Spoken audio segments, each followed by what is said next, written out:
হাসনাবাদে নদী বাঁধে ভাঙন, আতঙ্কে নদী তীরবর্তী এলাকার বাসিন্দা থেকে ব্যবসায়ীরা।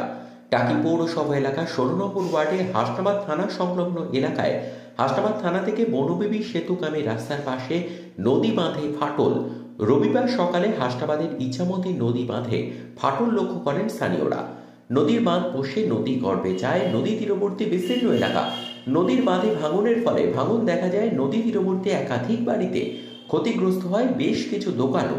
অলরেডি সকালবেলা থেকে দোকান ভাঙতে শুরু করে দিয়েছে। আমাদের এই দোকান, আমার ভাইয়ের দোকান, অলরেডি সব যেন পাথর, সব জিনিসপত্র যা আছে আমরা বের করে নিচ্ছি, জানে মানে জীবন মরণ শেষ। কিন্তু প্রশাসন উদাসীন।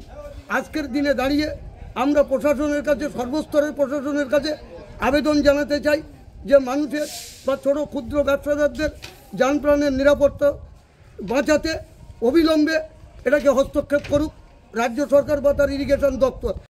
স্থানীয়রা জানান, প্রতি বছরই হাসনাবাদে গণের সময় নদীর জলে প্লাবিত হয়, কিন্তু এবছরে এই সময়ে নদীর জলের যে চাপ তা অন্যবার এই সময় থাকে না।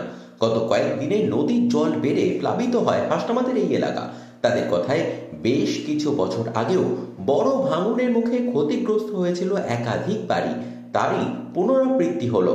তাদের কথায় হাসনাবাদের এই সমস্যার স্থায়ী সমাধান দরকার।